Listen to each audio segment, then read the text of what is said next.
Every one of us is living a story. Some chapters are joyful and light. Others may be heavy, confusing, and filled with trials we never expected.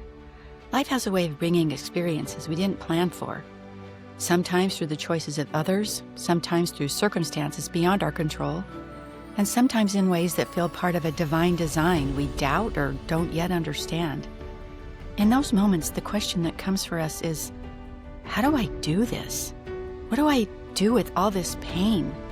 This podcast exists because stories matter. Our histories matter. Not sensational, not exploitative, but deeply human. This space is not about glorifying pain or sitting in victimhood. It's about learning from one another. It's about hearing how ordinary people have faced extraordinary circumstances and found ways to rebuild, find happiness, and thrive. Because when someone tells their story, it reminds the rest of us that we're not alone in ours. If you have walked through a difficult phase in your life, your story may be exactly what someone else needs to hear. If you are willing to share what helped you endure, rebuild, or heal, we would be honored to hear it. Contact us at theedifygroup.com.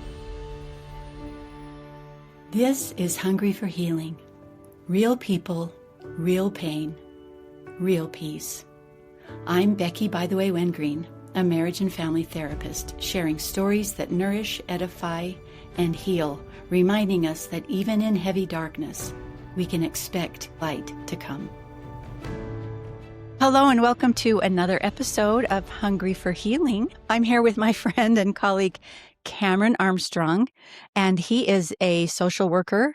And we have become friends and colleagues, and I've already learned a lot from him. And he's going to be here today talking about scrupulosity. I hope I said that right. And Cameron's had such a great background, and I was just telling him that I'm a little jealous of all the work he's done. So, Cameron, tell us a little bit about your background and then what you do now, and then just take it away into this subject that I think is very needed and really interesting too. Yeah, well, I appreciate the invite. Yeah, I'm of course. excited about this. I've enjoyed getting to know you as well. Learned a ton from you from our therapeutic group. So we yeah. get together once a month. It's awesome. They're awesome. So I did residential treatment for about 20 years, going all the way back to the 1900s. Wow. So I like saying that. I think it's funny. Did that, for forever. And now I have my own private practice called Compass Therapy. And I've been doing that for about 4 years, almost 4 years. You and I opened up probably about the same time. Yeah. Our private practices in 2022. Yeah, about that. Yeah. Yeah. Yeah. So, which has been great. Yeah. Been married for almost, 29 years. Nice. This year. And Connie and I have 3 awesome kids. And I played drums in bands all through high school and college. You and I do? still have my drum set in my basement today. I didn't know that. That's awesome. So if you go onto my YouTube channel, it's not just like therapeutic stuff. I have some like drum covers on it. That's awesome. I'm going to go look. That is great. I didn't know that.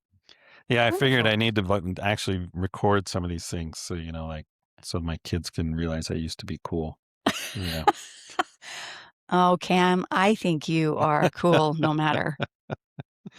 So, yeah, it's a lot of fun. Great. So, very cool. Okay. When we talked about you being on this podcast, you kind of alluded to that you'd like to talk about this. And I want to know what is it about it that interests you so much? And then just tell us, define it for us too. So scrupulosity, such a cool, it's like supercalifragilisticexpialidocious. It is. It's one of those words. Like a cool word that you're like, I know how to say. But scrupulosity it's under the umbrella of OCD. Okay. And we also need to understand that it's not just under the umbrella of OCD. Like it's under OCD, but scrupulosity is under that. And then underneath scrupulosity are 2 different disorders, which is religious obsessive compulsive disorder and then also secular obsessive compulsive disorder. Gotcha. And so, it's important to know those 2 things because they're both scrupulous. And right now, scrupulosity is getting locked more into with religious OCD, which means like what happens to secular OCD. And so we want to talk about why are those 2 things important. So scrupulosity Scrupulous is a word, it's an old word that we don't use much. Like, when was the last time you used scrupulous in a sentence? Yeah. We don't. But to be scrupulous about something is to pay attention to the minute details of something. And to be scrupulous is good. Like, if I write a book and I send it to an editor, I want a scrupulous editor. I want all the I's dotted. I want the T's crossed. I want the lowercase J's dotted as well. You want no typos. Right, no typos. An auto mechanic, I want him to be scrupulous. For sure. I don't want him to say, I put your engine together and it still had 6 screws left over. It's like, we don't want that. Yeah. A plumber. We want a scrupulous plumber. For sure. Right. So like. Especially on your toilet. Yes. I mean, we want to make sure there's no leaks or anything like that. So Gotcha. To be scrupulous is good. Yeah. We just want to make sure that it's not, unhealthy. Okay. Type of thing. So when someone has scrupulosity, it means they're paying attention to the fine details about something so much that it's actually unhealthy. And people think that oh, it's a religious issue. But religion is not the issue. And don't turn it off right now just because I said that. Religion is not the issue, and it actually can be part of the solution as well. But a recent study that I've been reading about was in 2024, and it says there still needs to be a lot of work done about this. But this was like, you can find it in Muslim, Christian, Hindu, Judaism. Like any religion that requires a daily practice, you can find scrupulosity in. Yeah. I can see that. I can see why too. Yeah. So, and the secular one, it's interesting, like, people will leave their church thinking that religion is the problem, but then they just move into secular scrupulosity, so they'll treat their boss like they did their bishop.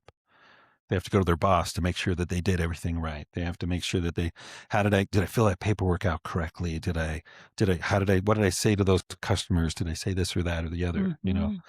So that they'll either create their own moral code, or they will find their moral code in something else. So I like to call it philosophical scrupulosity or obsessive compulsive. So they'll be like Aristotle, Kant, Wittgenstein, name your, Marcus Aurelius, Seneca the Younger. It's like they'll find it somewhere else and they'll be scrupulous about that, which tells us that religion was not the issue. So they left their religion, but they're just being scrupulous about it. So they're super rule keepers, really meticulous about detail and rules, and deviating off the course that they're supposed to be on, or that they think they're supposed to be on. Yeah, it's just paying meticulous detail about the course they're supposed to be on. But it becomes to the point where it's dysregulating, or it causes what? Depression, anxiety? Huge anxiety, massive anxiety. And then when you feel anxiety for so long, constantly, you're going to go slip into depression. Totally. As well. For sure. You feel overwhelmed.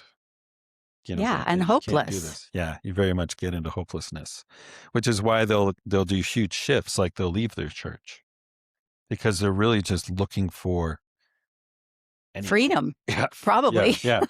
They're like, if I just get away from all these rules, my life will be good. Yeah. But then it turns out it's not, because you find out that religion was not the issue. And maybe you're going to get to this. What kinds of things are clues that that's what you're dealing with? Well, it's the compulsions. Those are the things you'll see. But give us an example. Compelled to do.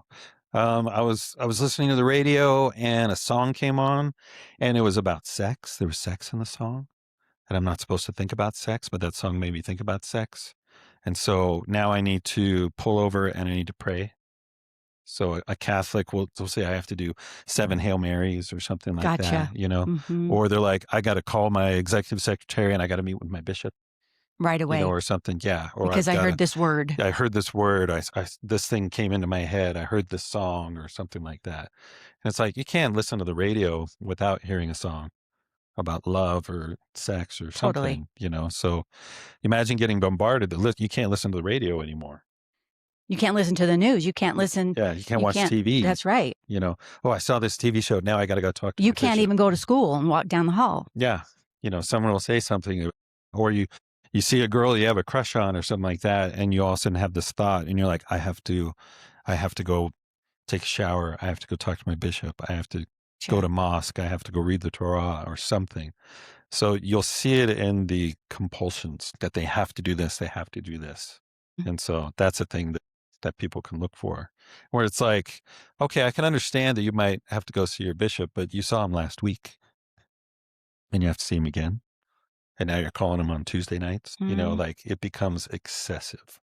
For something that is just maybe a thought, not It's just a necessarily. thought, just a small little thing, but they pay attention to the minute details. And so I did this once, therefore I now have to, I have to do this. Is there a certain age group that you see this in more commonly? What is your specialty and that you treat? Now, you were at treatment centers and it was with youth, boys, correct? Right. Is that mostly who you see still? No, I see teens and adults. Okay. I actually specifically went and worked for a residential treatment center with just girls. Okay. To see like, how does my style fit with girls? And I found I didn't need to change much. Yeah. There's interesting little things like, how do you get boys to journal? Like, that's a hard thing to do. How do you get girls to stop journaling?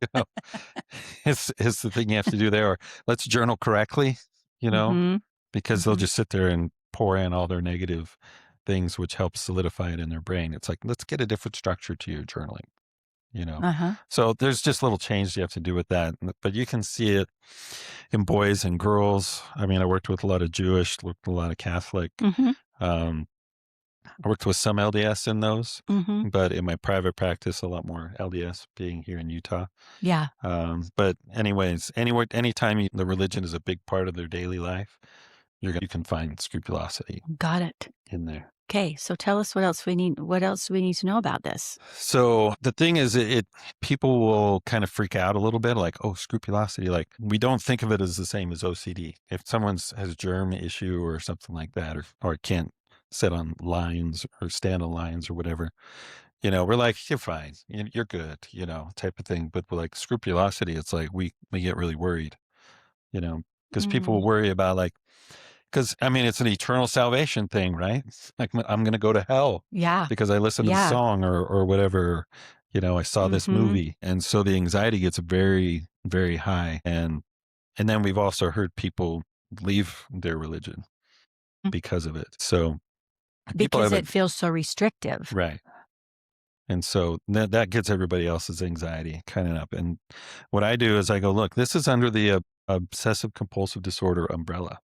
So let's understand what that is, the framework of that, and then see how scrupulosity fits into that framework, because then we can treat it very similarly, So let's talk a little bit about the framework and to say, are we going to hit the root issue of it?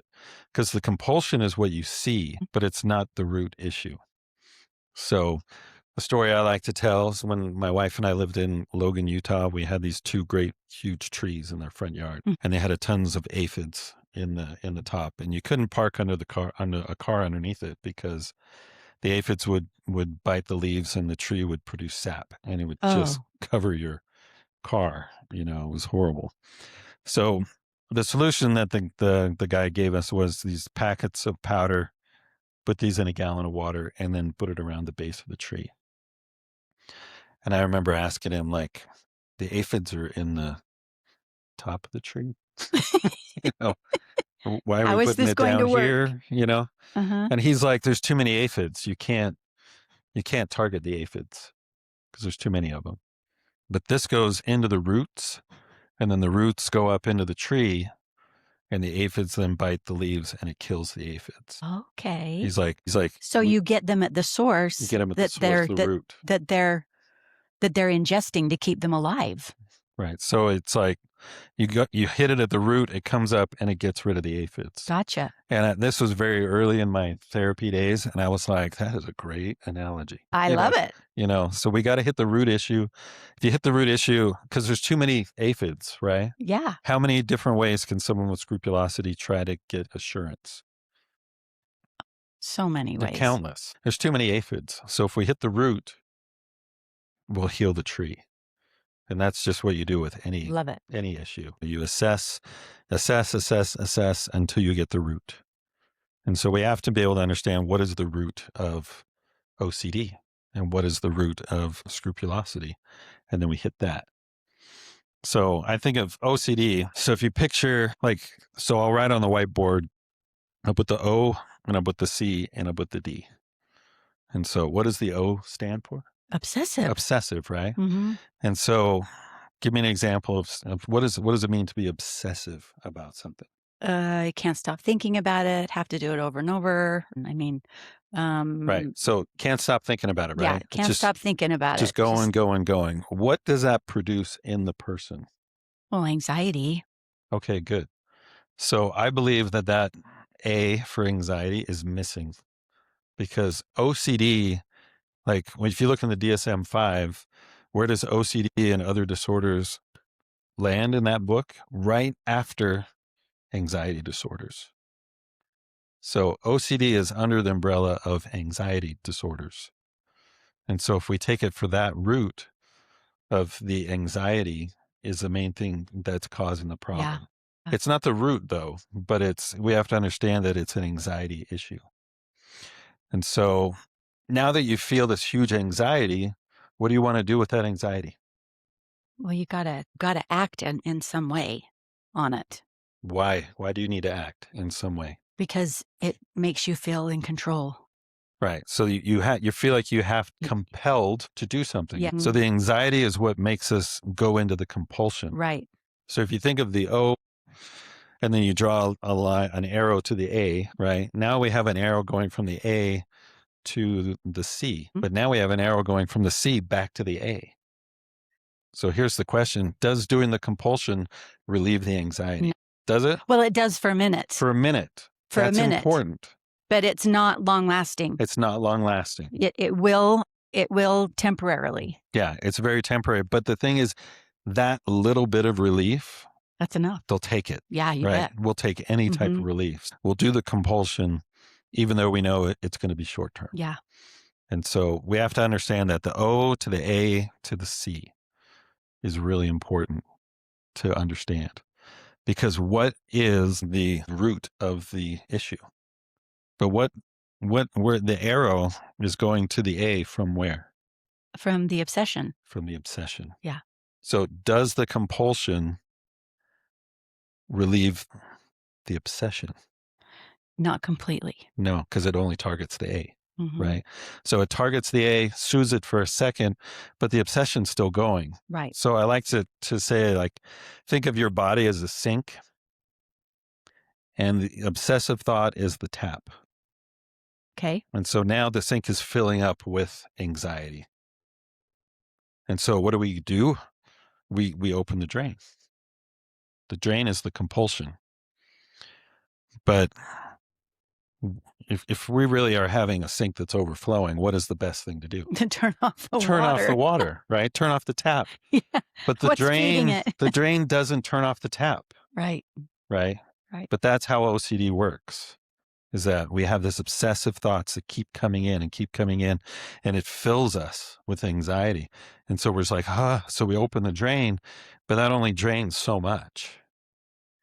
And because it only drains so much, now that our anxiety is just doing this constantly. Because the source keeps feeding. Because the source keeps feeding. Yeah. So when you treat obsessive compulsive disorder or scrupulosity, you have to attack the O. Okay. Okay. And that's the wording that I use. You attack the O. You attack the O and then you track the A. So you create a scale 1 to 100. 100 is the most anxiety you've ever felt. And 0 is zero anxiety. And you put that as 3 different things. So 25, 50, 75. You have a green, yellow, orange, red. And so you get to understand your anxiety and where it is. And then you go, okay, you're having this obsessive thought. Where does that put you on your scale? Mm-hmm. You're like, that puts me in a 65. You're like, okay, 65. You're in the orange range.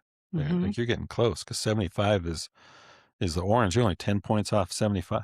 75 is okay. So you're pretty high. Mm-hmm. And then we attack the O. We have to go back to what is your obsessive thought? What are you thinking? And then say, Now, here's the thing. When we think of like, what is the root of scrupulosity? So if someone goes, oh, I'm going to get sick, so I need to clean, what's the root? What's the root thing that they're obsessed with? That getting sick. I mean, germs. Germs. Yeah. Right. So they can have the thought, I need to clean. And we go, oh, they're obsessed with cleaning. No, they're obsessed with germs. So I'm going to go to hell, or I'm never going to make it to heaven, and we start thinking like, oh my gosh, what is the root? Well, it sounds like they're obsessed with being right, with being good, with being okay or obedient or something. Well, it's like needing to be okay, right? Yeah. I need to be obedient. I need to be, but that's not the root. And the thing is, how we know we get to the root is it needs to fit in both religious, obsessive, compulsive, and secular. Okay. It has to fit both. That's a great clue. Because they're both under scrupulosity. Yeah. They're both being scrupulous. Right. So we can't take the religion part, and we can't, because people who are not religious can still have scrupulosity. I'm not doing this right. What is the root? What are they obsessed with? I need to clean, but germs are our thing. It's doubt. Ooh. Okay. They're obsessed with doubt. They constantly live in a feeling of doubt. They doubt themselves. I'm not doing this right. I've got to do this, because that gives them assurance that they're doing it right. But the insurance only relieves the anxiety for a bit, and then they've got to do it again because they need to do it right. They have to reassure themselves out of the doubt. So when we can hit the root, which is you're doubting yourself, you're constantly doubting yourself. See, that fits in both secular and religious. Yeah, it sure does. Right? It's like, oh, I got to live by this philosophy. I have this moral code. I need to do this. I need to do this. You're constantly doubting yourself. And so if we can hit that root and attack that and track that anxiety, all of a sudden the tap starts turning down lower, because it's like, oh, I'm doubting myself right now. Now, what the studies have found that cognitive behavioral works well with it. ACT works really well. Acceptance and commitment therapy, exposure therapy works. But we have to understand that it's got to hit the doubt part. Now, DBT can also work. There's a thing called distress tolerance, right? So we need to tolerate the distress, right? Distress is the doubt. We don't feel good. Yeah, we're uncomfortable. We're uncomfortable. So the way you attack the O is you treat it like a puppy. You treat it like a puppy. Treat it like a puppy. Okay. Because it just needs to be trained. Okay. Right. Because it's like, we're doing this, we're doing this, we're doing this. I mean, if you think of a puppy, where are we going? What are we doing today, Spike? Yeah. Like that's what OCD is like. I got to do this. I got to do this. I got to do this. And so you think of like, oh, this is a puppy. And how do you train a puppy? You give it a lot of treats for its good behavior. Okay. For its good behavior. Right. What if it does something bad? Like if a dog jumps up onto the chair. You tell him no. You stop him. You stop him, right? Yeah. Now, if he jumps up again, what do you do? Well, it depends. My husband, who's trained dogs, only does positive reinforcement. Right. So, dogs. And that's a good thing to do. Like, can we do positive reinforcement with OCD? I don't know. Tell me. Yes, we can. But the thing is, it's the language we use. Okay. So when you attack the O, the best thing to do with a puppy is short, confident, consistent statements. So when the puppy jumps up onto the chair and we go, no, right? But then it jumps up again and go, puppies aren't supposed to be on the couch, and hey, you need to get down. Like if it's different every single time, dogs don't speak English. True. Right. Yeah. But so you have to be consistent with the same message each time. Right. So it's no or down or whatever it is. Pick it. Short, confident, consistent. The dog will eventually learn what no means. Yeah. Dogs do speak Chinese. Dogs do speak German, but they only know the words they need to know. Yeah. And so when you go, I just heard the song, it was about sex. Oh my gosh, I feel like I need to talk to my bishop. No, that's doubt. I'm actually okay. It's just a song. It's just a song. Right. And they have to be very consistent with finding whatever that phrase is to say, it's just a song, And so you need to be You need to be able to sit in the discomfort, but I don't like to say the discomfort of doubt. Okay. Because I don't want to focus on the negative. I want to focus on the positive, like you were saying about training a dog. So I say we need to learn to sit in the discomfort of faith. Oh, because faith isn't knowing for sure. Faith isn't knowing for sure. Because that would be knowledge. That would be knowledge. So we have to sit in the discomfort of faith. Gotcha. So if we think of like Shadrach, Meshach, and Abednego. Okay. Right? Yeah. King Nebuchadnezzar says, you need to worship these gods or you're going to be thrown into the fiery furnace. They refuse to do it. Right. So Nebuchadnezzar says, well, I'm making this fire 7 times hotter than before. Do you think your God is going to save you? And what they say is, we do believe that our God can save us. And then they do these 3 immortal words, but if not, we will still not worship your gods. That is the discomfort of faith. Like, yeah, you can throw us in that fire. We believe God's going to deliver us. But if he doesn't, But he might not. It's still okay. But we're still good. Yeah, that could cause some discomfort. That's discomfort, right? You know, Elder Bednar, who's a member of the Quorum of the 12 for the LDS Church, has a great event that he talked about, meeting with a couple, that young couple. They've only been married a number of years, but he's in his 2nd bout of cancer. And so they ask Elder Bednar for a blessing. And he says, well, do you have the faith to be healed? And they go, yeah, we do have the faith to be healed. And he goes, great. But do you have the faith not to be healed? That's a very different discomfort. That's a different question. That's a different answer. Do I have the faith not to be healed? Yeah.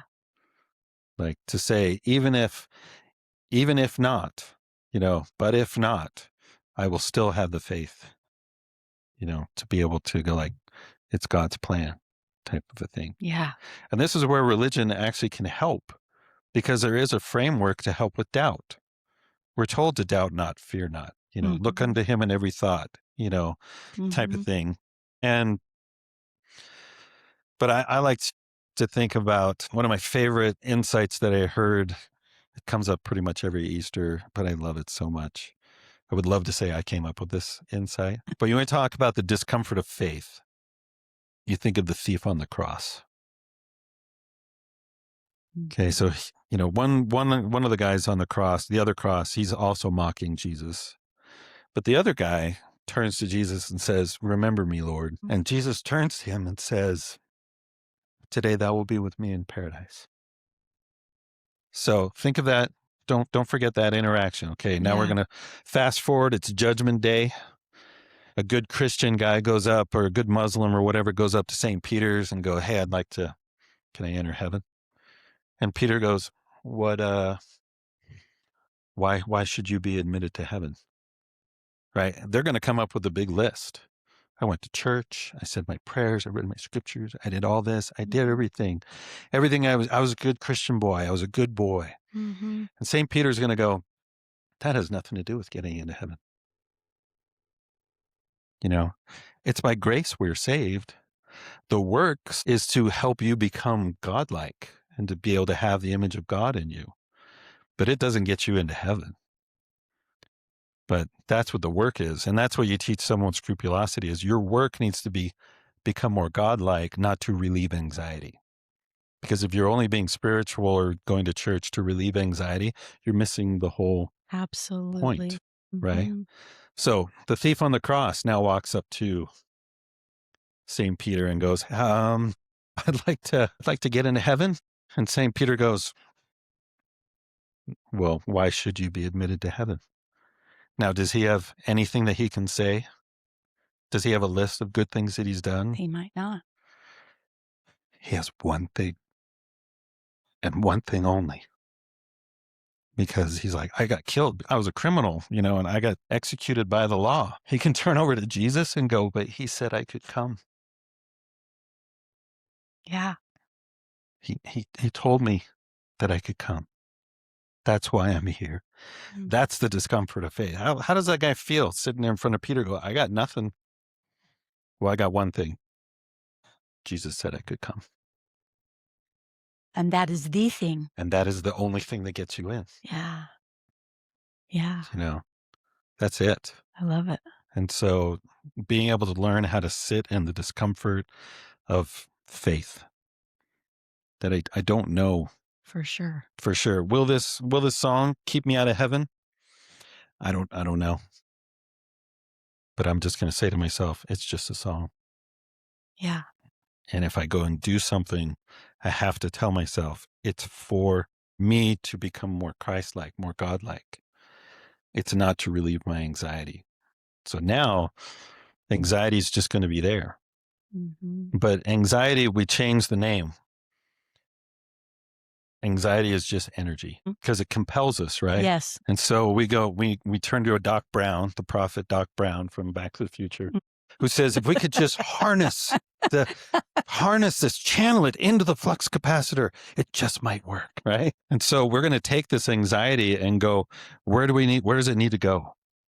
And that action needs to help me become more godlike, not to relieve the anxiety, but for me to get closer to God. So I'm going to go mow that person's lawn. Because you're acting on a value. Yes. On a value that you hold dear. Yes. Your authentic self holds dear, and that's what you want to be. Right. Because that's the whole thing you're being scrupulous about, right? Yeah. I want to be worthy. Yeah. I want to be able to make it back. I want to go to the temple. Well, great. If you have scrupulosity and it drives you to go to the temple, go to the temple. You don't need to go every day, but you're going to go more than most people. Cool. Great. But as long as it's not obsessive, as long as it's not because I have to because of my anxiety, we say I'm going to go because I love God and I want to do this work or I want to do this thing. We have to turn it to, that's why I'm doing it. So the anxiety is high, but I turn that into energy. And this is where you get in the Book of Mormon, Ether 12:27, where he says, I can turn your weakness into a strength. Mm-hmm. And so the study that I've recently read about this, it said that everybody who was in these 13 studies that they review, Muslim, Hindu, there was Christian in there as well, Jewish, every one of them received relief and felt better about their scrupulosity. None of them found remission.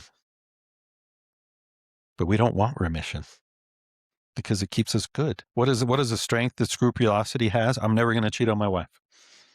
Good. Let's keep that. That's awesome. I'll always accept a calling or I'll always go to temple or I'll read the Torah or whatever. Great. Mm-hmm. That's awesome. Let's turn that into a strength now instead of I only read to relieve my anxiety. And that's the important thing is how can we now turn it into something that my energy goes in the right way, helps me become more godlike, helps me sit in faith that I don't have to be certain. I don't have to know exactly. I just know Jesus said I could come, so I'm going to go. And I'm here. And I'm here, and then you track your anxiety. And what you find is people's anxiety will start to go down, but it doesn't have to go to zero. We just think of those 4, 25, 0 to 25, 25 to 50. We just want to be between 25, go up and down around 25, up to 30, maybe down to 20. That's a fine place. That's a normal place to have anxiety. I want when I'm in line and I look and I see my favorite candy bar and go, I could just slip that out of my pocket really easily and go, no, I'm not going to do that. Now I had the thought and just go, that was dumb. Why did I think that? But my anxiety keeps me from not doing it. So great. We don't want it to go to 0. But we also don't want it to go to 100. Right. Because I had that thought. Like, yeah, that's a dumb thought. And the thoughts are just we're so human. Our thoughts are going to do that. And that doesn't make us bad or wrong or evil or wicked or any of those things. It's just kind of makes you human. Yeah. And we need to accept that human side of us and the fact that we have some OCD. Fine. What Olympic athlete or professional athlete doesn't have obsessive compulsive traits? Yeah, really. They have to. They're outliers. Right. They're just doing the same thing over and over and over again. And some reason they're not getting tired of it. They're getting better at it. But the thing is, it's like, if that's the funny thing about our language is that if it's something negative, we'll say it's obsessive. If it's something positive, we'll give it a completely different word. I love to read.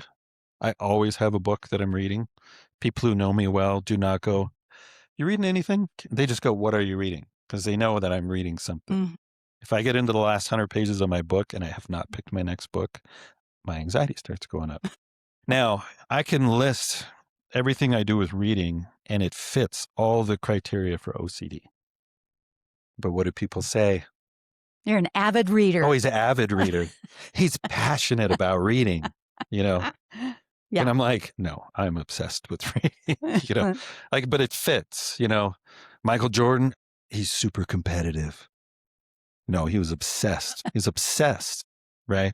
Kobe Bryant's the only one that goes, I was obsessed. He knows the right word to use. He's owning it. Oh yeah, he owns it, but that's the thing is to go like, if I can turn this into something positive, I get to use a different word.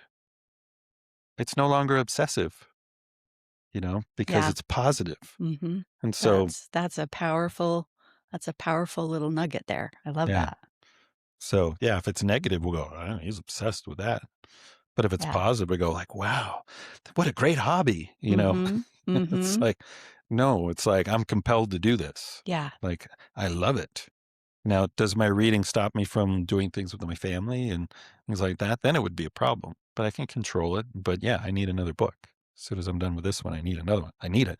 Give me another book. I have a list of books that I want to read. Uh-huh. I've got Libby, I've got Audible, I've got, it's like, give me another book. So I love this. And Cameron, tell us how as parents we can be good models when we're trying to teach our kids about rules and boundaries and stuff without encouraging scrupulosity. How do we where's the balance there? Well, one thing is OCD can actually be genetic. I totally believe that. It is in my family. I can go to my aunt, my cousins, me, my brother, all three of my kids, and so it's like, you can look for it. If you see it in your family, it's like, it'll probably keep going. And so just teach them young what to look for, and then teach them how to work with, like my son, I would give him a couple Skittles. I'd give him like 3 Skittles. And he'd go like, Dad, give me another one. I'm like, why? And he's like, because it's an odd number. And I'll be like, well, then give me one back. You want it even? And he goes, well, but I want the Skittles. And I'm like, take your pick. Either have odd or give in to the anxiety. What do you want? You want more Skittles? And then he's like, oh, well, it needs to be an even number. Give me one back then. Oh, but I don't want to give you one back. Take your pick. Sit in with this. And then I'll pass him 2 more. And he'll get mad at me. Well, yeah. Dad, what are you doing? I gave you more Skittles. Don't you want more Skittles? So you can practice and do these little things with them to say, like, what are you going to do with it? To help them understand the discomfort and work through it. Right. Yeah. It's like, make up your mind. What do you want to do? Now, Jeff eventually used his OCD to help him be a great cross-country runner. Mm-hmm. But it's a good thing. So what a passionate runner he is, you know? But no, he became obsessed with that. When he finally decided to lock in, and both my daughters, I can tell you similar things that they like, where they have some OCD thing, but start turning those into positives. Things, use a different name for it. Parents can model sitting in the discomfort of faith. I don't know what's going to happen, but I'm going to believe in my Savior. We're going to believe in this. Have conversations about, this is uncomfortable, isn't it? Yeah. And, but we're going to be okay. That uncertainty. Yeah. We have the faith not to be healed as well as to be healed. We may not know exactly the outcome or God's will, but we're going to still believe regardless of which way this goes. Right. I also like to, when you read a scripture story, to go, what if we didn't know the ending? Mm-hmm. Because we don't, we have the blessing to know what happened, but in the Book of Mormon, the sons of Helaman, they've never fought before, but at the end, they count up their dead and they go, oh my gosh, all the sons of Helaman are alive. Now, did they know that was going to happen? No. So we have to take ourselves into the middle of the story and go, it's interesting here. It says they have never fought, but they did not fear death. Why not? They had faith. They had faith. They didn't know that all of them were going to survive. They had If they knew all of them were survive, they go, yeah, let's go do this. Like there would be no anxiety. But what does it say? They leaned on the faith of their mothers, which actually means the mothers told them about their fathers, who were the anti-Nephi Lehis, who all got slaughtered, went out purposely to say, we are keeping our covenants. And if you kill us, then fine. So be it. I'm like, that's what the faith, that's the discomfort of faith, to walk out, and say, here's these Lamanites coming. And what a great story about the power of those stories and the mothers telling them. Right. And all of that is just such a great, it's such a great example. But if we go secular, we go, did the Revolutionary Guards or the Revolutionary soldiers know they were going to win against the greatest power army on earth, the British Empire? Did George Washington know he was going to win? So take us to the middle of that story go, what do you think he was feeling? Horrible. Oh, yeah. Horrible. We see that big picture of him going across the Delaware. And I just go, that looks freezing cold. Like, we got to remember that looks cold. They had no idea that this moment is going to change the war. It's just looking back, we realize. Yeah. Like D-Day. It's so much easier to look back and not really be able to empathize and sit in what they were facing. Right. Like D-Day is one of the most important battles of World War II. Like, we look back on that and we go, D-Day was huge. But do you think they're crawling up the beach going, this is the most important battle of the... No, they had no idea. They're just like, here's our strategy. We're going to throw as many men as we can at you and you're not going to be able to kill them all. Like, that is just madness and anxiety. But yet somehow they still crawled up the beach. Oh, man. I know. And so teaching our kids that, like, it's okay to not know the end, but to have faith that the end is going to work out, because that's what they did on D-Day. It's what they did in the Revolutionary War. So we have ways to teach them, but we have to pause in the middle and go, we know the ending. We're blessed to know the ending. We know who won World War II. We know who won the Revolutionary War, but they didn't. So what if we just stopped right here and said, we didn't know what's going to happen? How are we going to feel? And help kids feel the anxiety of those stories. Yeah. Yeah. What do you think is the difference, or is there a difference, or how do you address when you hear that a client says they've been religious, they have religious trauma or a religious abuse? Well, then that's just further assessment questions, right? So what was the family structure like that you grew up in? 'Cause we know that the church doesn't teach perfection. The LDS church doesn't teach perfection, but we know it's in the culture. Totally. And so you want to go like, well, what was your background? What was it growing up? I had a client who had a schizophrenic mom, but all their hallucinations and delusions are all based in the LDS church. Wow. And so it's like, okay, I can see some religious abuse type of thing in here, Yeah, because it's distortion. Yeah. And so she would just walk around all day in her garments. And so he hated garments. And so when he decided to go on a mission and stuff, to wear garments was really hard. Yeah. And there'd be times he wouldn't wear them. And what a great mission president to say, it's okay. Oh, and then man. to have a great bishop to go, you know what? We can get military garments that are green. Oh, And he could wear inspired. those. Yeah. I'm like, this is awesome. Like that's how it should. They don't have to be white. Don't you love the flexibility that just shows? Not the rigidity. Right. There's a flexibility there. We can find a way to have a win-win here, and we don't have to be so rigid on the rule. And that's what I hear is that this obsession is that rigidity. And really, is Christ rigid? I don't think so. No, not at all.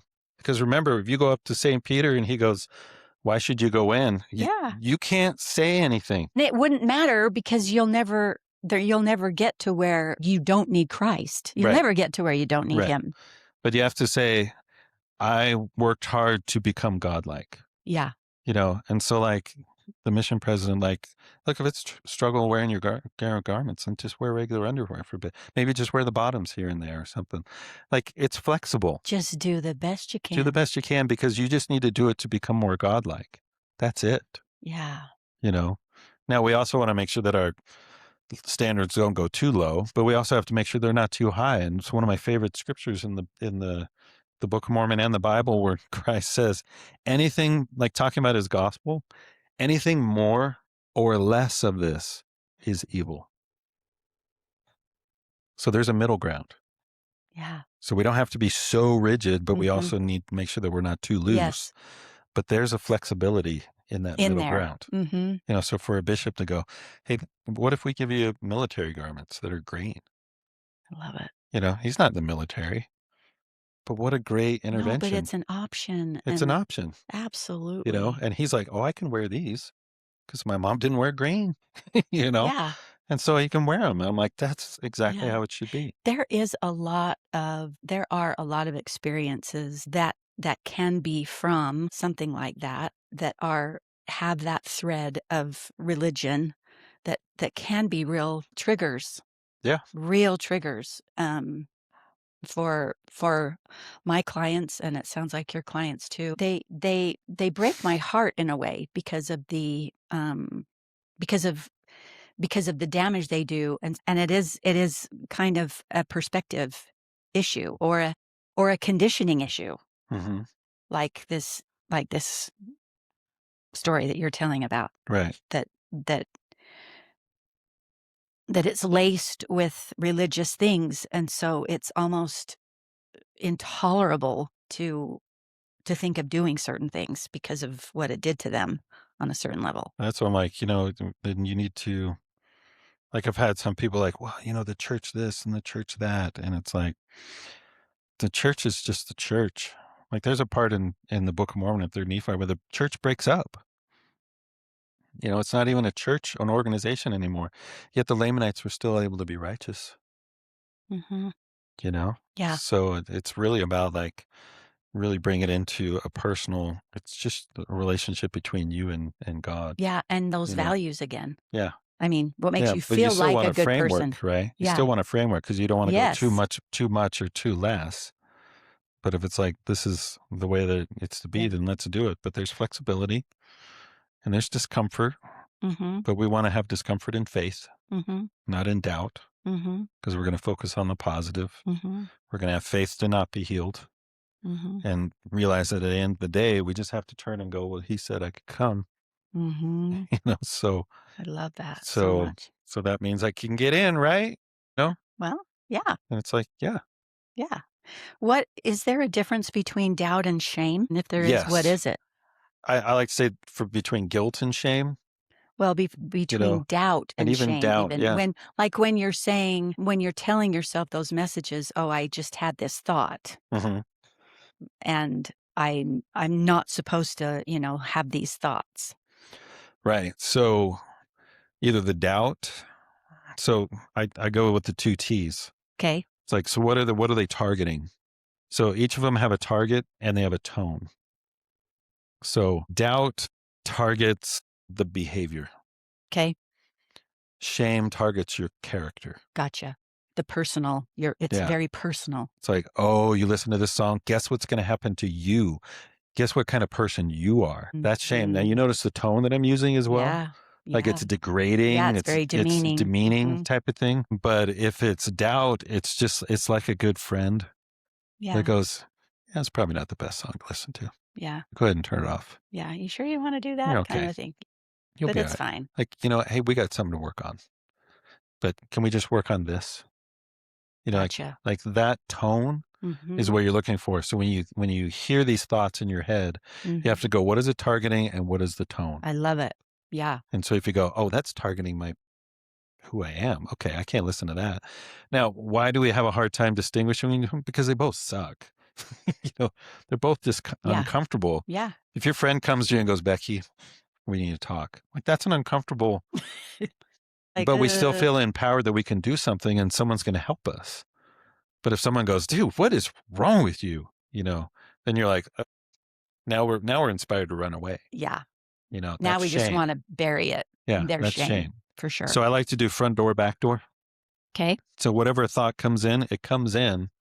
We acknowledge it for what it is. And then we go, your tone and the way you're targeting, it's not that good. So can I show you the back door? But if it's good, if it's that good friend, then we go, yeah, come on in, have a seat, sit down, let's talk. Stay a while. Let's work on this doubt. Let's work on this guilt.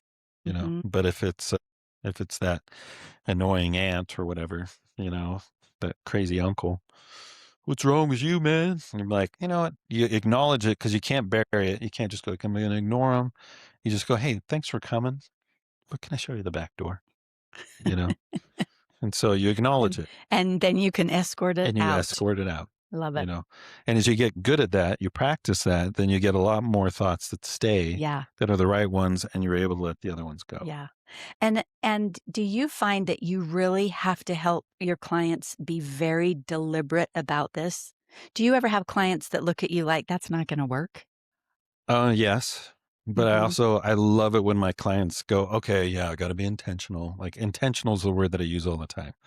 Like if you live your life on accident, you got to live it on purpose or you're going to live it on accident.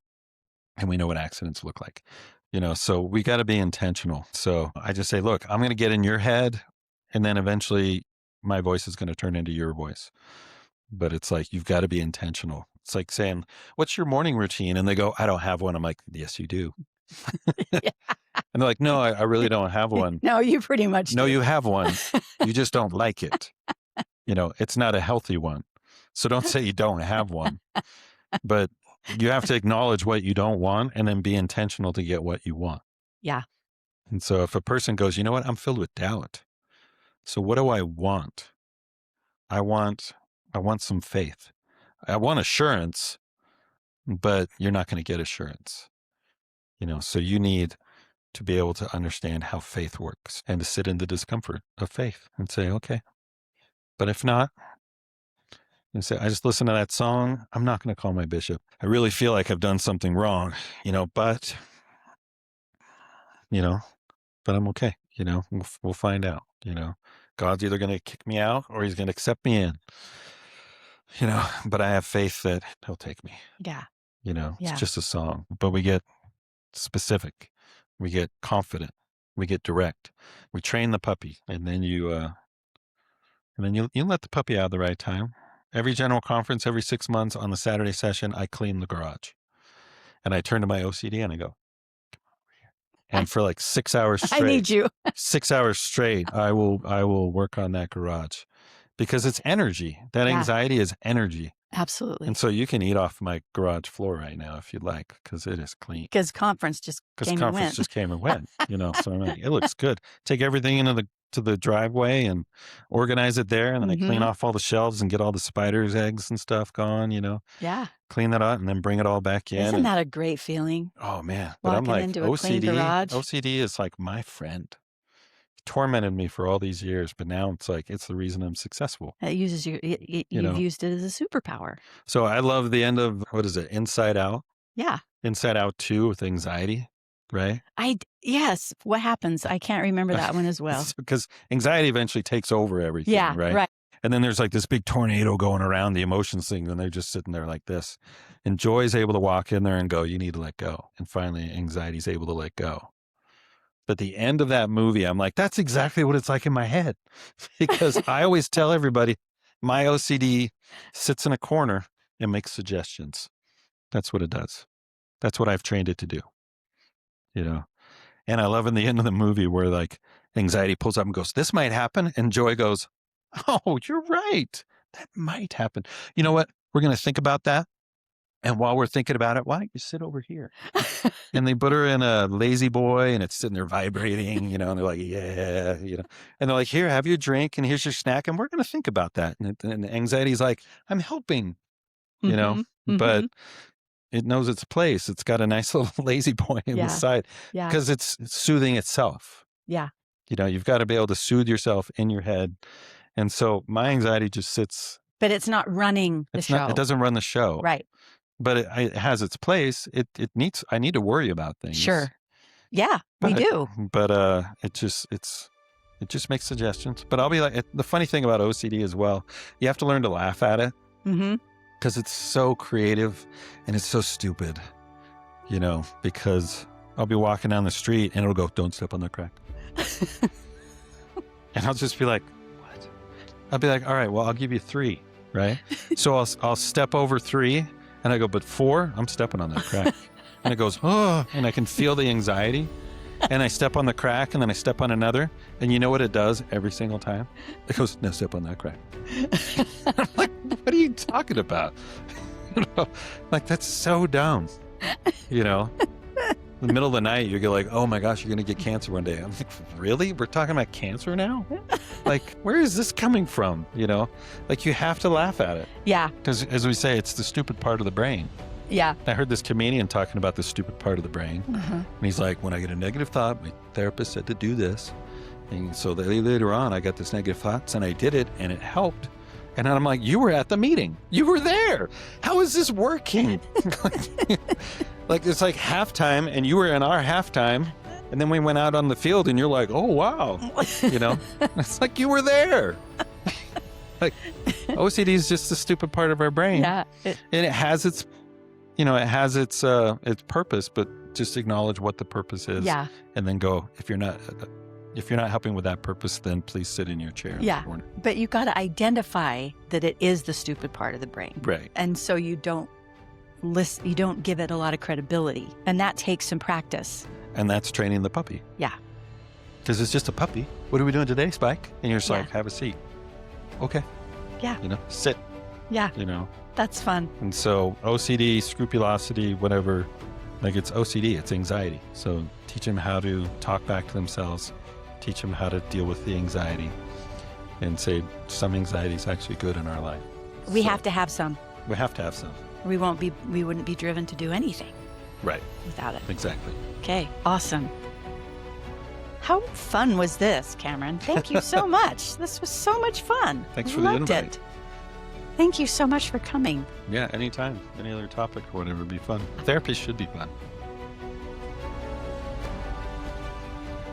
So let's sum up today's episode with 10 takeaway thought pockets.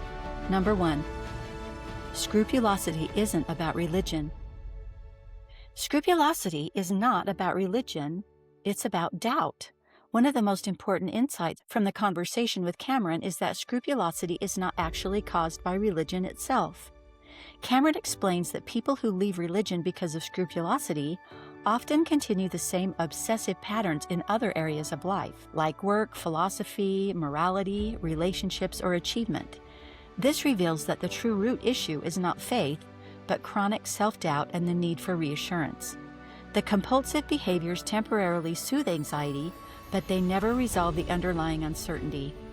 Understanding this changes treatment entirely because the goal becomes healing doubt rather than attacking spirituality. Number 2, anxiety is the fuel.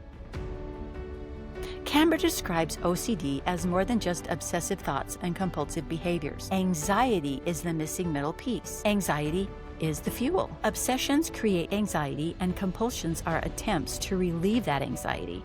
The problem is that compulsions only soothe discomfort temporarily, while the obsessive thought remains active underneath.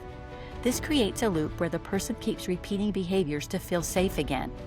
Breaking the cycle requires addressing the obsession itself instead of endlessly managing the symptoms. Number 3, turn off the faucet. One of the best metaphors in the podcast compares OCD to a sink overflowing with water.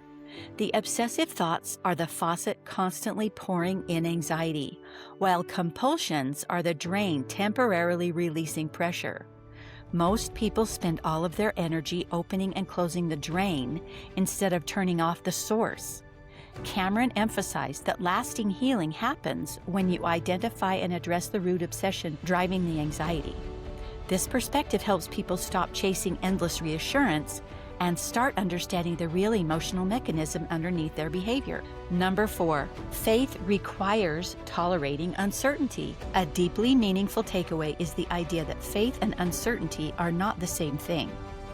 Cameron explains that scrupulosity often comes from trying to eliminate all uncertainty in spiritual life. But true faith means being willing to live without absolute guarantees. He uses examples like Shadrach, Meshach, and Abednego, and Elder Bednar's question, "Do you have the faith not to be healed?" This reframes faith as the willingness to stay connected to God, even in uncertainty, discomfort, and unanswered questions. Number 5, sit in the discomfort of faith. One of the most healing concepts discussed is replacing the phrase, "sit in the discomfort of doubt," with "sit in the discomfort of faith." Cameron explains that people with scrupulosity often interpret uncertainty as danger or failure, but learning to tolerate uncertainty is actually part of spiritual growth and emotional maturity. Instead of compulsively trying to erase anxiety, people can practice staying grounded while uncertainty exists. This transforms anxiety from something dangerous into something survivable. Number 6, the goal is not zero anxiety. Another powerful insight is that complete freedom from anxiety is neither realistic nor healthy. Anxiety exists for a reason. It motivates, protects, and drives meaningful action. Cameron explains that healthy functioning is not about eliminating anxiety entirely, but learning how to regulate it so it stays within a manageable range. Some anxiety helps people act with integrity, responsibility, and care. Healing comes from learning when anxiety is useful and when it has become excessive and controlling. Number 7, OCD can become a superpower. Rather than seeing OCD traits as purely negative, Cameron talks about how obsessive tendencies can become strengths when properly directed. The same intense focus that fuels anxiety can also fuel discipline, dedication, creativity, and excellence. He points out that many elite athletes, musicians, and high performers display obsessive traits, but society labels them as driven or passionate when the outcome is positive. The key is learning how to channel the energy intentionally instead of letting it dominate life. Healing is not about destroying the trait. It's about retaining it. Number 8, shame and doubt are not the same thing. A very practical distinction Cameron makes is between shame and doubt. Doubt targets behavior. Maybe this choice wasn't wise. Shame targets identity. Something is wrong with me. He teaches clients to listen carefully to the tone of their internal dialogue. Healthy correction sounds compassionate and constructive, while shame sounds degrading, condemning, and hopeless. Shame is very personal. Learning to recognize this difference helps people stop internalizing toxic self-criticism as spiritual truth. Number 9, thoughts don't define character. The conversation repeatedly reinforces the idea that intrusive thoughts are part of being human, not evidence of moral failure. Cameron explains that people with scrupulosity often panic over normal human thoughts, interpreting them as signs they are sinful or dangerous. But having a thought is not the same as choosing an action or revealing one's true character. This understanding reduces fear and allows people to respond to intrusive thoughts with less panic and self-condemnation. Accepting human imperfection is part of emotional and spiritual healing. And number 10, healing comes through intentional practices. Throughout the episode, Cameron emphasizes that recovery requires intentional mental retraining. People cannot simply wait for anxiety or obsessive thinking to disappear on its own. They must actively practice new responses, challenge compulsions, and learn healthier self-talk patterns. He compares the mind to training a puppy. Consistency, repetition, and calm correction are essential. Over time, people can retrain anxiety so it becomes a helpful advisor instead of the force running their entire life. Thank you for joining us for this episode of Hungry for Healing. Remember, winning the race is not about finishing first, but is about rising each time you fall. So get up, get up, get up, and win the race. The views and opinions expressed on the Hungry for Healing podcast by guests, hosts, or anyone appearing on the show are solely their own and do not represent the views of the Edify Group, its owners, employees, affiliates, or any other individual or organization. All content provided on this podcast is for informational and educational purposes only. It is not a substitute for professional mental health treatment, therapy, medical advice, diagnosis, or care. If you are in need of support, please seek the services of a qualified mental health or medical professional. The podcast and its creators make no guarantees regarding the accuracy, completeness, or applicability of any information shared and assume no liability for any actions taken based on the content of this program.